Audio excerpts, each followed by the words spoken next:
आपको सीधे द्रास की ओर ले चलते हैं, जहां प्रधानमंत्री नरेंद्र मोदी मौजूद हैं, अपने वीर जवानों को श्रद्धांजलि दे रहे हैं। कारगिल दिवस के 25 साल पूरा होने के मौके पर द्रास पहुंचे हैं प्रधानमंत्री नरेंद्र मोदी। आपको बता दें, प्रधानमंत्री नरेंद्र मोदी ने कारगिल के द्रास पहुंचकर इस जंग में शहीद होने वाले वीर जवानों को श्रद्धांजलि दी। प्रधानमंत्री नरेंद्र मोदी कारगिल वॉर मेमोरियल का दौरा करेंगे। तस्वीरों में आप देख रहे हैं, द्रास में मौजूद हैं प्रधानमंत्री नरेंद्र मोदी। कारगिल दिवस के 25 साल पूरे हो गए हैं।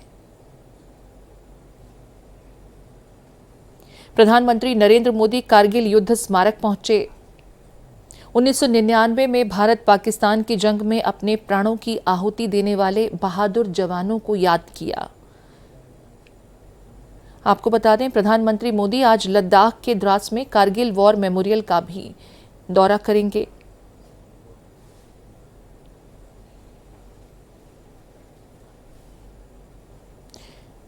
आपको बता दें, द्रास केंद्र शासित प्रदेश लद्दाख के कारगिल जिले में बसा कस्बा है। इसे लद्दाख का प्रवेश द्वार भी कहा जाता है। प्रधानमंत्री मोदी से पहले आपको बता दें, आर्मी चीफ ने भी द्रास में शहीदों को श्रद्धांजलि दी। तस्वीरों में आप प्रधानमंत्री नरेंद्र मोदी को देख रहे हैं, जिन्होंने शहीदों को श्रद्धांजलि दी, उन्हें नमन किया।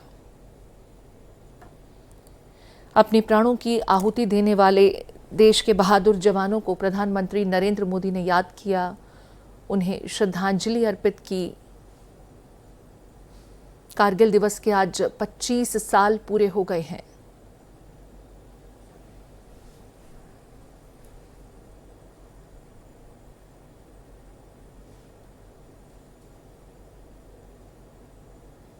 द्रास में रजत जयंती कार्यक्रम का आज आयोजन किया जा रहा है।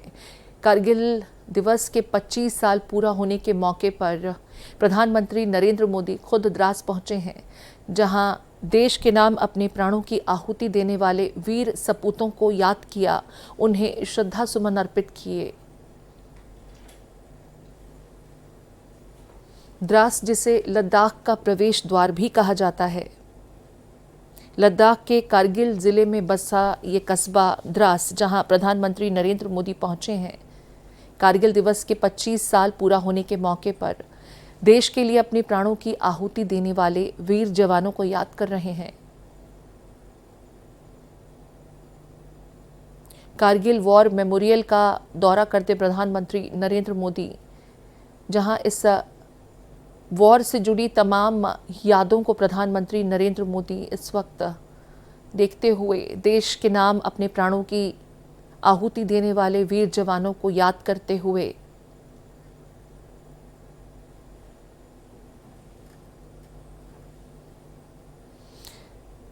आपको बता दें, हर साल 26 जुलाई के दिन कारगिल विजय दिवस मनाया जाता है। इस बार कारगिल दिवस की रजत जयंती यानी 25 साल पूरे हो रहे हैं। इसके उपलक्ष्य में यह कार्यक्रम रखा गया। इसमें बड़ी संख्या में कारगिल युद्ध के दरमियान अपने प्राण न्यौछावर करने वाले बहादुरों के परिजन, वीरता पुरस्कार विजेता और वरिष्ठ अधिकारी भी मौजूद हैं।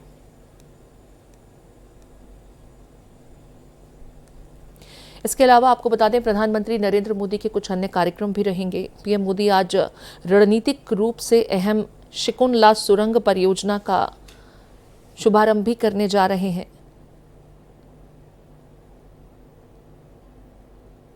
प्रधानमंत्री नरेंद्र मोदी द्वारा देखिए इस कार्यक्रम में भी शिरकत किया जाएगा, लेकिन इससे पहले कारगिल दिवस के 25 साल पूरा होने के मौके पर प्रधानमंत्री नरेंद्र मोदी द्रास पहुंचे हैं।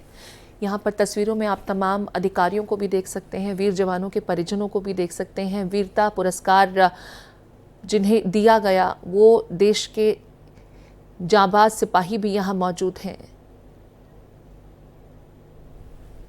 25 साल पूरे हो चुके हैं और हर साल 26 जुलाई को कारगिल विजय दिवस के रूप में देश मनाता है।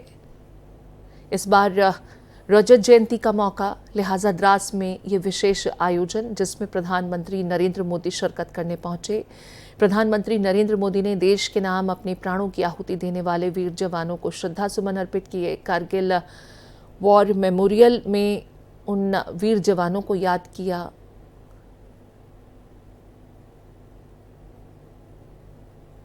द्रास में रजत जयंती कार्यक्रम का आयोजन आज किया जा रहा है। कारगिल विजय दिवस के मौके पर प्रधानमंत्री नरेंद्र मोदी ने इस दरमियान देश के नाम अपना सर्वोच्च बलिदान देने वाले जवानों को याद किया, उन्हें श्रद्धांजलि अर्पित की। इससे पहले सेना प्रमुख भी यहां पहुंचे, जिन्होंने वीर जवानों को अपने श्रद्धा सुमन अर्पित किए। प्रधानमंत्री नरेंद्र मोदी ने 25वें कारगिल दिवस के मौके पर, विजय दिवस के मौके पर द्रास में शहीदों को श्रद्धांजलि दी। कार्यक्रम के लिए पीएम मोदी कारगिल युद्ध स्मारक पहुंचे। 1999 में भारत पाकिस्तान की जंग में अपने प्राणों की आहुति देने वाले बहादुर जवानों को याद किया। पीएम मोदी आज लद्दाख के द्रास में कारगिल वॉर मेमोरियल, इसके अलावा आपको बता दें केंद्र शासित प्रदेश कि इस खास लोकेशन पर जहां प्रधानमंत्री नरेंद्र मोदी कारगिल विजय दिवस के कार्यक्रम में शामिल हो रहे हैं। इसके अलावा देखिए आज एक और महत्वपूर्ण कार्यक्रम जिसमें प्रधानमंत्री नरेंद्र मोदी की मौजूदगी रहेगी। रणनीतिक रूप से बहुत महत्वपूर्ण लोकेशन है शकुंतला, जहां सुरंग की परियोजना का पहला विस्फोट प्रधानमंत्री नरेंद्र मोदी द्वारा इस कार्यक्रम के बाद किया जाना है। ये परियोजना लेह को सभी मौसम में संपर्क प्रदान करेगी और इस परियोजना के पूरा हो जाने के बाद ये दुनिया की सबसे ऊंची सुरंग होगी। इस वक्त अपने टीवी स्क्रीन पर, लेकिन आप द्रास से सीधे तस्वीरें देख रहे हैं, जहां प्रधानमंत्री नरेंद्र मोदी अब से कुछ देर पहले पहुंचे और वीर जवानों को श्रद्धा सुमन अर्पित किए। आप देख सकते हैं तमाम वीर जवानों के परिजन भी यहाँ पर मौजूद हैं, जिन्होंने अपने प्राणों की आहुति दी देश के नाम। वो वीर जवान जिन्होंने पदक हासिल किया अपनी वीरता का परिचय देते हुए, उनकी भी मौजूदगी है। सेना के कई आला अधिकारी यहाँ मौजूद हैं। भारतीय सेना के बहादुर जवानों की मौजूदगी यहाँ पर है। आज रजत जयंती कार्यक्रम का आयोजन किया जा रहा है द्रास में और इस वक्त प्रधानमंत्री नरेंद्र मोदी को आप अपने टीवी स्क्रीन पर देख रहे हैं।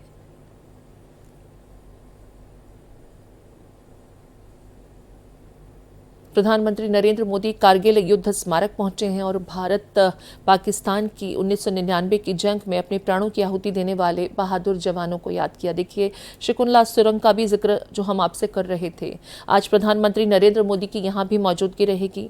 आज रणनीतिक रूप से बहुत अहम है शकुंतला सुरंग, जिसकी परियोजना का पहला विस्फोट प्रधानमंत्री नरेंद्र मोदी द्वारा किया जाए। राष्ट्र ने माननीय प्रधानमंत्री श्री नरेंद्र मोदी के गतिशील नेतृत्व में न केवल विरोधियों के नापाक इरादों पर काबू पाने के लिए सक्रिय दृष्टिकोण अपनाया है, बल्कि सीमा पर बुनियादी ढांचे के निर्माण की गति को भी बढ़ावा दिया है। बॉर्डर एरिया डेवलपमेंट और सीमा पर सड़कें, पुल बनाने का काम भी बहुत तेजी से हुआ है। मनाली और लेह के बीच निर्माणाधीन निमू पदम दारचा रोड पर शिंकुला दर्रे पर 4,800 मीटर की ऊंचाई पर दुनिया की सबसे ऊंची शिंकुला सुरंग के निर्माण की मंजूरी भारत सरकार की सक्रिय पहलों में से एक है। सीमा सड़क संगठन को इस महत्वाकांक्षी परियोजना के कार्यान्वयन की जिम्मेदारी सौंपी गई है। 4.10 किलोमीटर लंबी शिंकुला सुरंग शिंकुला दर्रे को बाईपास करेगी, जो हर साल 4 से 5 महीनों के लिए 15 से 20 फीट बर्फ से ढका रहता है। ये सुरंग ट्विन ट्यूब होगी तथा इसमें हर 500 मीटर पर क्रॉस पैसेज उपलब्ध कराए जाएंगे। इस सुरंग के निर्माण से 4 किलोमीटर यात्रा की दूरी और 30 मिनट की समय में कमी आएगी। आज शिंकुला टनल का निर्माण कार्य माननीय प्रधानमंत्री श्री नरेंद्र मोदी जी के कर कमलों द्वारा प्रथम विस्फोट के साथ शुरू किया जाएगा। अपने रणनीतिक सैन्य महत्व के अलावा यह सुरंग लद्दाख को हर मौसम में कनेक्टिविटी प्रदान करेगी और हिमाचल प्रदेश तथा लद्दाख में सामाजिक और आर्थिक विकास को बढ़ावा देगी। शिंकुला सुरंग का निर्माण भारत के माननीय प्रधानमंत्री श्री नरेंद्र मोदी के विकसित भारत और आत्मनिर्भर भारत के सपने को साकार करने की दिशा में एक बड़ा कदम होगा।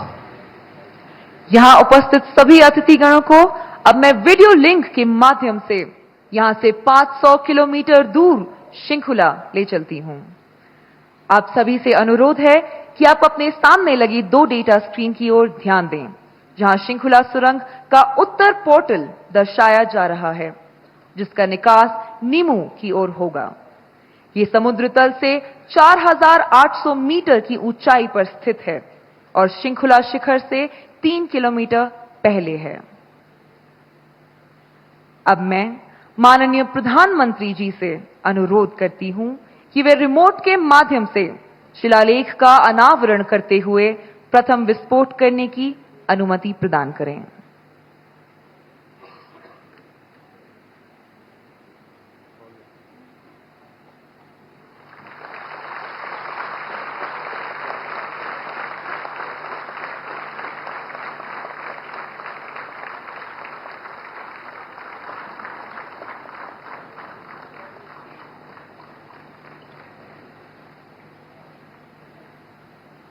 अब कुछ ही क्षणों में आप श्रृंखला सुरंग का पहला विस्फोट देखेंगे, जिससे सुरंग के निर्माण कार्य की शुरुआत होगी।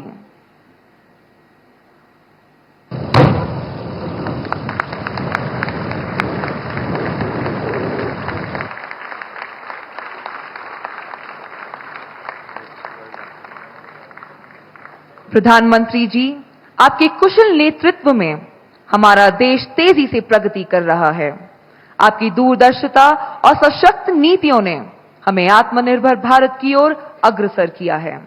मैं आपसे निवेदन करती हूं कि वे इस शुभ अवसर पर अपने बहुमूल्य वचनों से हम सभी का हौसला बढ़ाते हुए हमारा मार्गदर्शन करने की कृपा करें। माननीय प्रधानमंत्री जी।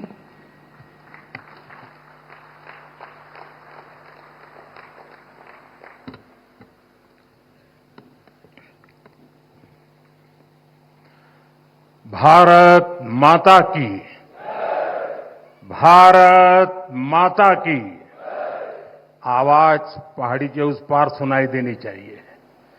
भारत माता की, भारत माता की। लद्दाख के lieutenant governor B D Mishra ji, केंद्रीय मंत्री Sanjay Seth, chief of defence staff general Anil Chauhan, तीनों सेनाओं के सेनाध्यक्ष, करगिल युद्ध के समय सेनाध्यक्ष रहे जनरल वीपी मलिक जी, पूर्व सेनाध्यक्ष जनरल मनेश पांडे जी, वीरता पुरस्कार प्राप्त सेवारत और सेवानिवृत्त सैनिकों, करगिल युद्ध के बहादुर वीरों की माताएं, वीर नारियां और उनके समस्त परिजन, सेना के बहादुर जवानों और मेरे प्रिय देशवासियों, आज लद्दाख की ये महान धरती कारगिल विजय के 25 वर्ष पूरे होने की साक्षी बन रही है। कारगिल विजय दिवस हमें बताता है कि राष्ट्र के लिए दिए गए बलिदान अमर होते हैं। दिन, महीने, वर्ष, सदियां गुजरते हैं, सर्दियां भी गुजरती हैं, मौसम भी बदलते हैं, लेकिन राष्ट्र की रक्षा के लिए अपनी जान की बाजी लगाने वालों के नाम अमिट रहते हैं। ये देश हमारी सेना के पराक्रमी महानायकों का सदा सर्वदा ऋणी है। ये देश उनके प्रति कृतज्ञ है। साथियों, मेरा सौभाग्य है कि कारगिल युद्ध के समय मैं एक सामान्य देशवासी के रूप में अपने सैनिकों के बीच था। आज जब मैं फिर करगिल की धरती पर हूं तो स्वाभाविक है वो स्मृतियां मेरे मन में ताजा हो गई है। मुझे याद है किस तरह हमारी सेनाओं ने इतनी ऊंचाई पर इतने कठिन युद्ध ऑपरेशन को अंजाम दिया था। मैं देश को विजय दिलाने वाले ऐसे सभी शूरवीरों को आदरपूर्वक प्रणाम करता हूं। मैं इन शहीदों को नमन करता हूं जिन्होंने कारगिल में मातृभूमि की रक्षा के लिए अपना सर्वोच्च बलिदान दिया। साथियों, कारगिल में हमने केवल युद्ध नहीं जीता था, हमने सत्य, संयम और सामर्थ्य का अद्भुत परिचय दिया था। आप जानते हैं, भारत उस समय शांति के लिए प्रयास कर रहा था। बदले में पाकिस्तान ने फिर एक बार अपना अविश्वासी चेहरा दिखाया। लेकिन सत्य के सामने असत्य और आतंक की हार हुई। साथियों, पाकिस्तान ने अतीत में जितने भी दुष्प्रयास किए उसे मुंह की खानी पड़ी है। लेकिन पाकिस्तान ने अपने इतिहास से कुछ नहीं सीखा है। वो आतंकवाद के सहारे, प्रॉक्सी वॉर के सहारे अपने आप को प्रासंगिक बनाए रखने का प्रयास कर रहा है। लेकिन आज जब मैं उस जगह से बोल रहा हूं जहां आतंक के आकाओं को मेरी आवाज सीधे सुनाई पड़ रही है, मैं आतंकवाद के इन सरपरस्तों को कहना चाहता हूं कि उनके नापाक मंसूबे कभी कामयाब नहीं होंगे।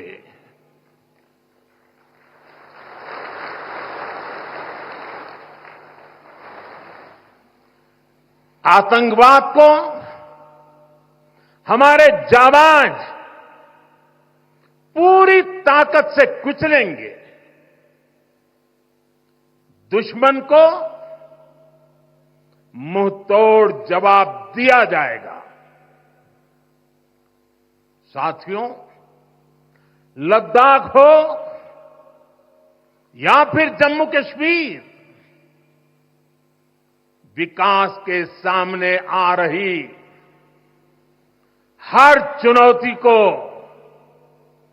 भारत परास्त करके ही रहेगा।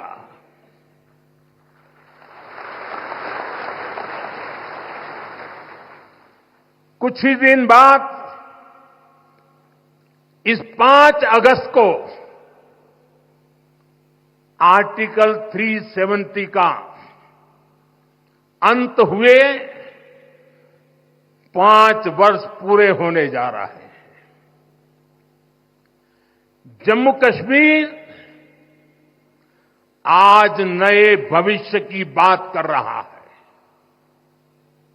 बड़े सपनों की बात कर रहा है। जम्मू कश्मीर की पहचान G20 जैसी ग्लोबल समिट की अहम बैठक करने के लिए हो रही है।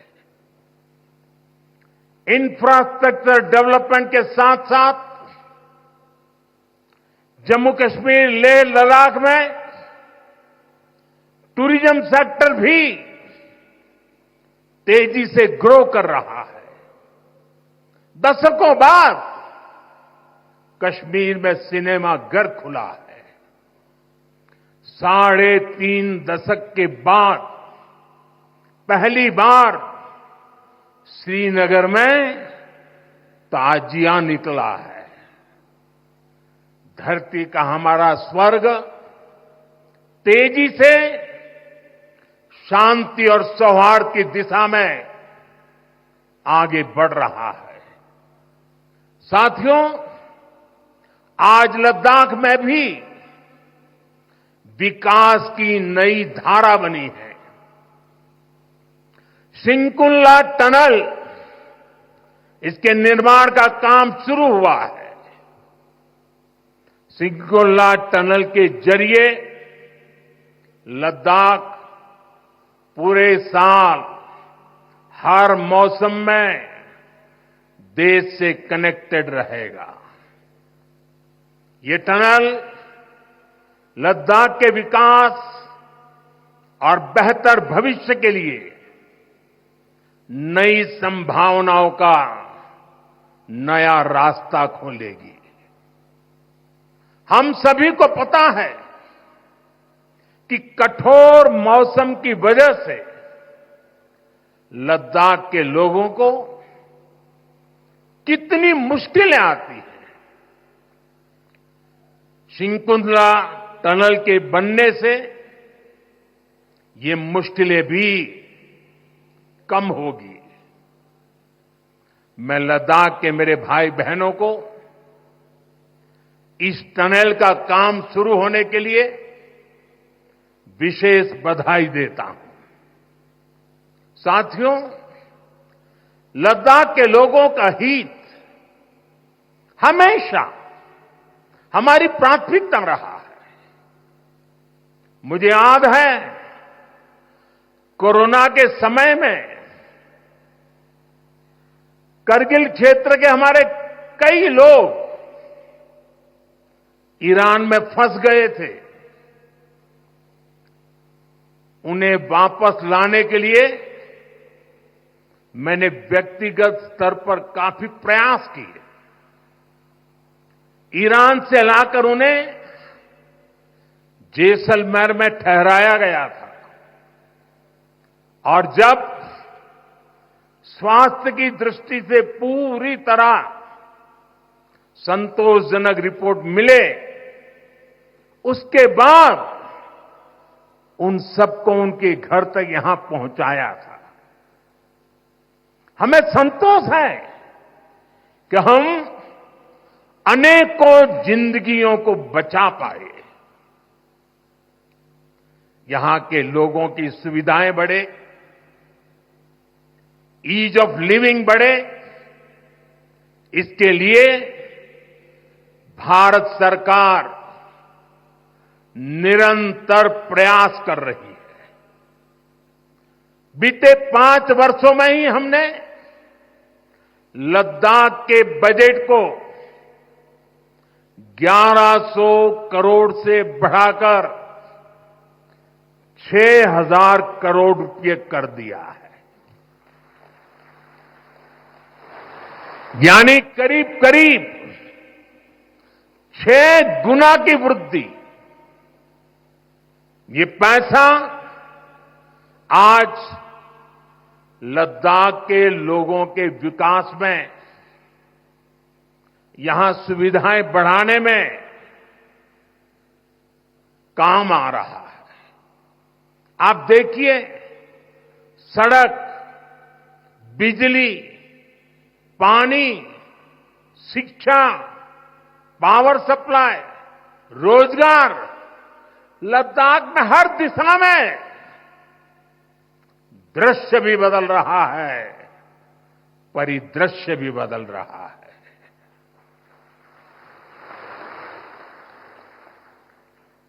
पहली बार यहां होलिस्टिक प्लानिंग के साथ काम हो रहा है। जल जीवन मिशन की वजह से अब लद्दाख के 90% से ज्यादा घरों में पाइप से पीने का पानी पहुंच रहा है। लद्दाख के युवाओं को क्वालिटी हायर एजुकेशन मिले, इसके लिए यहां सिंधु सेंट्रल यूनिवर्सिटी का निर्माण हो रहा है। पूरे लद्दाख क्षेत्र को 4G नेटवर्क से जोड़ने का काम भी चल रहा है। 13 किलोमीटर लंबी जोजिला टनल का काम भी जारी है। इसके वजन बनने से नेशनल हाईवे नंबर 1 पर भी ऑल वेदर कनेक्टिविटी हो जाएगी। साथियों, हमने देश के सीमावर्ती क्षेत्रों में विकास के असाधारण लक्ष्य तय किए हैं। चैलेंजिंग टास्क को अपने हाथों में लिया है। बॉर्डर रोड ऑर्गेनाइजेशन बीआरओ ने ऐसे लक्ष्यों को पूरा करने के लिए अभूतपूर्व गति से काम किया है। बीआरओ ने पिछले 3 साल में ही 330 से ज्यादा इंफ्रास्ट्रक्चर प्रोजेक्ट पूरे किए हैं। इसमें लद्दाख के विकास कार्यों से लेकर पूर्वोत्तर में सेला टनल जैसे प्रोजेक्ट भी शामिल है। मुश्किल टेरेन्स में विकास की एक गति नए भारत की क्षमता और दिशा दोनों दिखाते हैं। साथियों, आज की वैश्विक परिस्थितियां पहले से अलग है। इसलिए हमारी सेनाओं को हथियारों और उपकरणों के साथ साथ कार्यशैली और व्यवस्थाओं में भी आधुनिक होना चाहिए। इसलिए देश दशकों से डिफेंस सेक्टर में बड़े रिफॉर्म्स की जरूरत महसूस करता रहा था। सेना स्वयं वर्षों से इसकी मांग कर रही थी, लेकिन दुर्भाग्य से पहले इसे उतना महत्व नहीं दिया गया। बीते 10 वर्षों में हमने डिफेंस रिफॉर्म्स को रक्षा क्षेत्र की पहली प्राथमिकता बनाया है।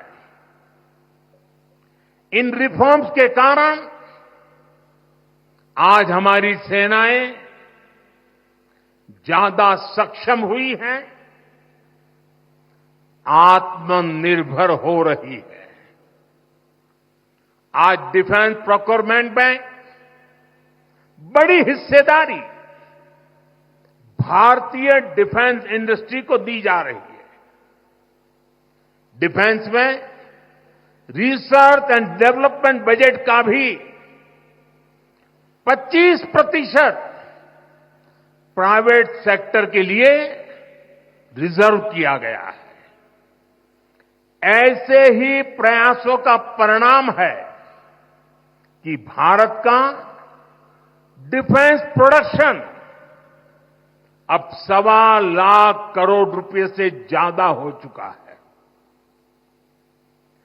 कभी भारत की गिनती हथियार मंगाने वाले देश के रूप में भी थी। अब भारत एक्सपोर्टर के तौर पर अपनी पहचान बना रहा है।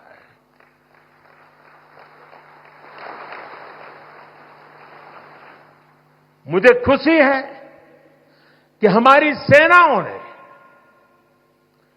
5,000 से ज्यादा हथियारों और ये सैन्य उपकरणों की लिस्ट बनाकर ये तय किया है कि अब ये 5,000 आइटम्स बाहर से नहीं मंगवाए जाएंगे। मैं इसके लिए सेना नेतृत्व को बधाई देता हूं। साथियों, डिफेंस सेक्टर में रिफॉर्म्स के लिए भी भारत की आर्म्ड फोर्सेस की सराहना करना चाहता हूं। हमारी सेनाओं ने बीते वर्षों में कई साहसिक निर्णय लिए हैं। सेना द्वारा किए गए जरूरी रिफॉर्म्स का एक उदाहरण अग्निपथ स्कीम भी है। दशकों तक संसद से लेकर अनेक कमेटी तक में सेनाओं को युवा बनाने पर चर्चाएं होती रही है। भारत के सैनिकों की औसत आयु, एवरेज एज, ग्लोबल एवरेज से ज्यादा होना, ये हम सबकी चिंता बढ़ाता रहा है। इसलिए ये विषय वर्षों तक अनेक कमिटियों में भी उठा, लेकिन देश की सुरक्षा से जुड़ी इस चुनौती के समाधान की पहले इच्छा शक्ति नहीं दिखाई गई। शायद कुछ लोगों की मानसिकता ही ऐसी थी कि सेना मतलब नेताओं को सलाम करना, परेड करना। हमारे लिए सेना मतलब 140 करोड़ देशवासियों की आस्था। हमारे लिए सेना मतलब 140 करोड़ देशवासियों की शांति की गारंटी। हमारे लिए सेना मतलब देश की सीमाओं को सुरक्षा की गारंटी। अग्निपथ योजना के जरिए देश ने इस महत्वपूर्ण सपने को एड्रेस किया है। अग्निपथ का लक्ष्य सेनाओं को युवा बनाना है। अग्निपथ का लक्ष्य सेनाओं को युद्ध के लिए निरंतर योग्य बनाए रखना है। दुर्भाग्य से राष्ट्रीय सुरक्षा से जुड़े इतने संवेदनशील विषय को कुछ लोगों ने राजनीति का विषय बना दिया है। कुछ लोग सेना के इस रिफॉर्म पर भी अपने व्यक्तिगत स्वार्थ में झूठ की राजनीति कर रहे हैं। ये वही लोग हैं जिन्होंने सेनाओं में हजारों करोड़ के घोटाले करके हमारी सेनाओं को कमजोर किया। ये वही लोग हैं जो चाहते थे कि एयरफोर्स को कभी आधुनिक फाइटर जेट न मिल पाए, ये वही लोग हैं जिन्होंने तेजस फाइटर प्लेन को भी डिब्बे में बंद करने की तैयारी कर ली थी। साथियों, सच्चाई ये है कि अग्निपथ योजना से देश की ताकत बढ़ेगी और देश का सामर्थ्यवान युवा भी मातृभूमि की सेवा के लिए आगे आएगा।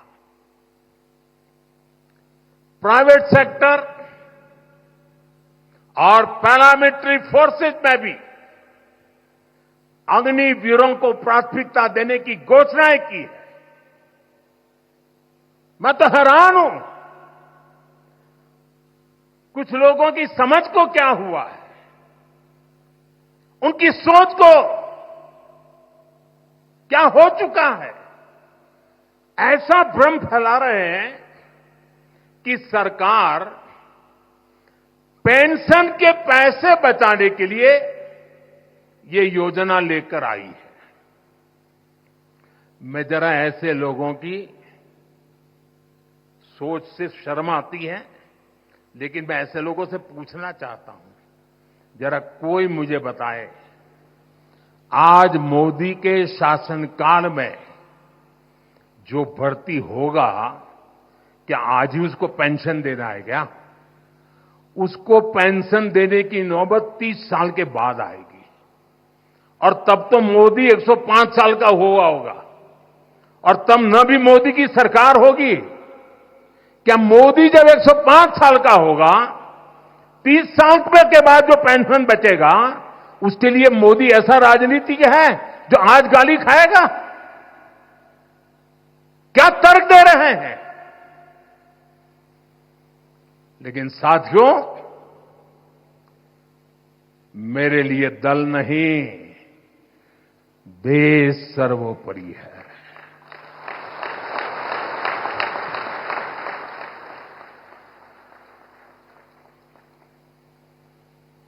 और साथियों, मैं आज गर्व से कहना चाहता हूं, सेनाओं द्वारा लिए गए इस फैसले का हमने सम्मान किया है।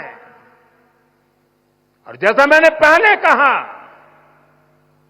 हम राजनीति के लिए नहीं, राष्ट्र नीति के लिए काम करते हैं। हमारे लिए राष्ट्र की सुरक्षा सर्वोपरि है। हमारे लिए 140 करोड़ की शांति, ये सबसे पहले है। साथियों, जो लोग देश के युवाओं को गुमराह कर रहे हैं, उनका इतिहास साक्षी है कि उन्हें सैनिकों की कोई परवाह नहीं है। ये वही लोग हैं जिन्होंने एक मामूली रकम 500 करोड़ रुपए दिखाकर वन रैंक वन पेंशन पर झूठ बोला था। 500 करोड़। ये हमारी सरकार है जिसने वन रैंक वन पेंशन लागू किया। पूर्व सैनिकों को 1.25 लाख करोड़ रुपए से ज्यादा दिए गए। अब कहां 500 करोड़, कहां 1.25 लाख करोड़। इतना झूठ, और देश के जवानों की आंख में धूल झोंकने का पाप। ये वही लोग हैं जिन्होंने आजादी के 7 दशक बाद भी सेना की मांग होने के बावजूद भी, देश के वीर सैनिकों के परिवारों की मांग होने के बाद भी हमारे शहीदों के लिए वॉर मेमोरियल नहीं बनाया। टालते गए, कमिटियां बनाते गए, नक्शे दिखाते गए। ये वही लोग हैं जिन्होंने सीमा पर तैनात हमारे जवानों को पर्याप्त बुलेट प्रूफ जैकेट्स भी नहीं दी थी। और साथियों, ये वही लोग हैं जो करगिल विजय दिवस को भी नजरअंदाज करते रहे। ये तो देश की कोटि कोटि जनता के आशीर्वाद है कि मुझे तीसरी बार सरकार बनाने का मौका मिला और इसलिए आज ये महत्वपूर्ण ऐतिहासिक घटना का हम पुण्य स्मरण कर पा रहे हैं। वरना अगर वही आ जाते तो इस युद्ध विजय की इस तारीख को याद नहीं करते। साथियों, कारगिल की विजय ये किसी सरकार की विजय नहीं थी। कारगिल की विजय ये किसी दल का विजय नहीं था। ये विजय देश की थी। ये विजय देश की विरासत है। ये देश के गर्व और स्वाभिमान का पर्व है। मैं एक बार फिर 140 करोड़ देशवासियों की तरफ से मेरे वीर जवानों को श्रद्धापूर्वक नमन करता हूं। सभी देशवासियों को पुनः एक बार कारगिल विजय के 25 वर्ष की शुभकामनाएं देता हूं। मेरे साथ बोलिए, भारत माता की। ये भारत माता की जय मेरे उन वीर शहीदों के लिए है, मेरे वीर भारत मां के वीर सपूतों के लिए है। भारत माता की, भारत माता की, भारत माता की। बहुत बहुत धन्यवाद।